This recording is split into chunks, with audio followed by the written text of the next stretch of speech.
News, सच जरूरी है। नमस्कार दर्शकों, ये है एमएस न्यूज नेटवर्क और आप देख रहे हैं एमएस न्यूज टीवी। मैं हूं आपके साथ शुभांगी। तो आइए देखते हैं आज की कुछ खास खबरें। बाइक पर तीसरे व्यक्ति को यात्रा करने की अनुमति देना विवेकपूर्ण नहीं, गडकरी। बाइक पर तीसरे व्यक्ति को यात्रा करने की अनुमति देना विवेकपूर्ण नहीं, गडकरी ने स्पष्ट किया। मोटरसाइकिल या स्कूटर को सार्वभौमिक रूप से दो लोगों के लिए ही डिजाइन किया गया है। केंद्र सरकार ने स्पष्ट किया है कि दो पहिया वाहन पर तीसरे व्यक्ति को यात्रा करने की अनुमति देना विवेकपूर्ण नहीं है, क्योंकि कानूनी रूप से यह प्रतिबंधित है और मोटरसाइकिल या स्कूटर को सार्वभौमिक रूप से दो लोगों के लिए ही डिजाइन किया गया है। केंद्रीय सड़क परिवहन मंत्री नितिन गडकरी ने मार्क्सवादी कम्युनिस्ट पार्टी के सांसद इलामारम करिया ने अनुरोध पर यह प्रतिक्रिया दी है। माकपा सांसद एक पत्र लिखकर अनुरोध किया है कि 10 वर्ष की आयु तक के बच्चों को हेलमेट पहनने जैसे आवश्यक सुरक्षा उपायों का पालन करने तथा दुपहिया वाहनों पर तीसरे व्यक्ति के रूप में यात्रा करने की अनुमति दी जाए। इलामारम करीम ने इस अनुरोध को खारिज करते हुए गडकरी ने 31 मई को लिखे एक पत्र में कहा, केंद्रीय मोटर वाहन अधिनियम 1988 के तहत कोई भी दुपहिया वाहन चालक एक से अधिक व्यक्ति को नहीं ले जा सकता है। इसलिए सवारियों की सुरक्षा दृष्टिकोण से चालक के अलावा एक से अधिक लोगों को सवार होने की अनुमति देना विवेकपूर्ण नहीं होगा। केंद्रीय मंत्री ने यह भी कहा कि प्रत्येक दोपहिया वाहन सार्वभौमिक रूप से डिजाइन किया है और चालक के अलावा एक व्यक्ति को ही ले जाने के लिए बनाया गया है। केरल में वाम लोकतांत्रिक मोर्चे की सरकार इस बात पर विचार कर रही है कि क्या मोटरसाइकिल वाहन अधिनियम एक समिति सीमा के तहत एक बच्चे को दोपहिया वाहन पर माता पिता के साथ यात्रा करने की अनुमति देने के लिए केंद्र से संपर्क किया जाए, जैसा कि दक्षिण राज्य में कई लोग मांग कर रहे हैं।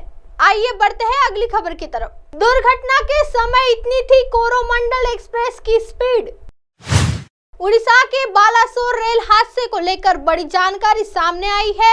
रेलवे की तरफ से एक प्रेस कॉन्फ्रेंस में रेलवे बोर्ड मेंबर जय वर्मा सिन्हा ने बताया कि हादसे के दिन बहानागा बाजार स्टेशन पर कोरोमंडल एक्सप्रेस शाम 6:25 पर आ रही थी।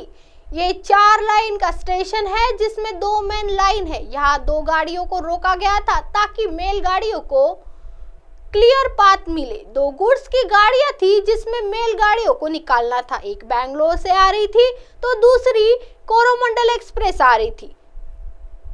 ग्रीन सिग्नल मिला हुआ था। 128 किलोमीटर प्रति हावर्स की स्पीड पर थी। दूसरी गाड़ी 126 की स्पीड पर थी। दोनों गाड़ी परमिटेड स्पीड से आ रही थी। इस बीच भारतीय रेल मंत्री अश्विनी वैष्णव पिछले 36 घंटों से मौके पर ही है।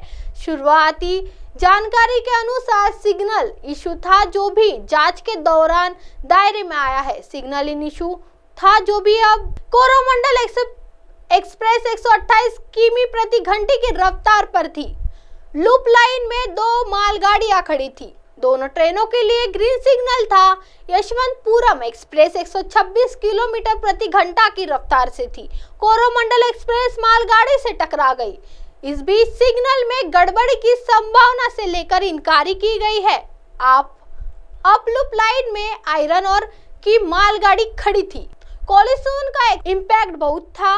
ये ट्रेन LHB ट्रेन है जो कि बहुत ही सेफ है, लेकिन इस क्रैश में ऐसा हादसा हुआ जो कि बहुत ही अनफॉर्चुनेट था। मालगाड़ी अपनी जगह पर ही रही, जिसके कारण सारा इम्पैक्ट कोरोमंडल एक्सप्रेस पर ही पड़ा। वही डाउन लाइन से यशवंतपुरम एक्सप्रेस आ रही थी। यशवंतपुरम एक्सप्रेस की आखिरी 2 बोगी में इम्पैक्ट हुआ, वो डिरेल हुई। स्टेशन मास्टर ने कंट्रोल रूम को फोन किया। 2 मेडिकल ट्रेन वहां पहुंची। हम NDRF से लगातार मॉक ड्रिल करते हैं। तुरंत जो बालासोर में मौजूद NDRF तुरंत पहुंचा।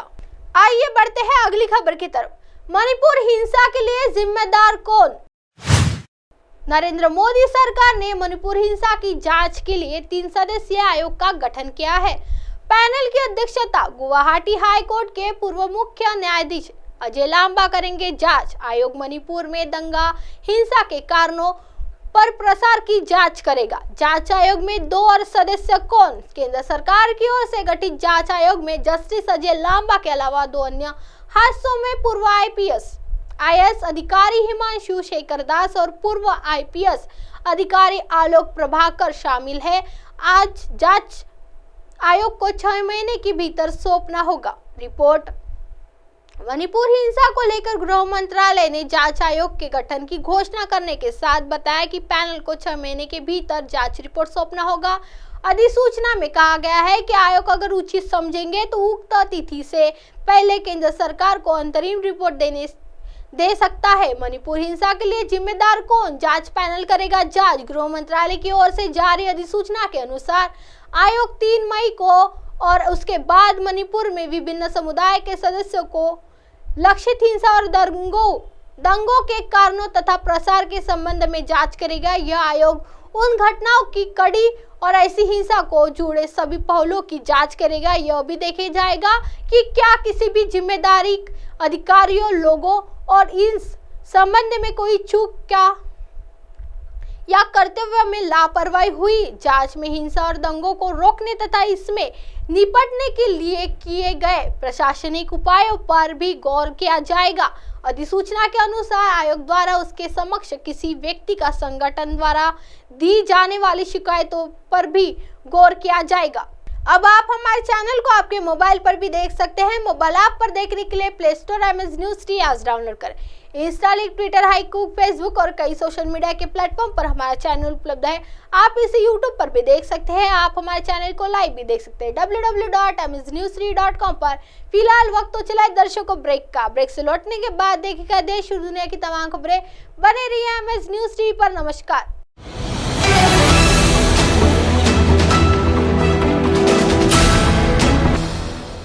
ये है MNS न्यूज नेटवर्क और आप देख रहे हैं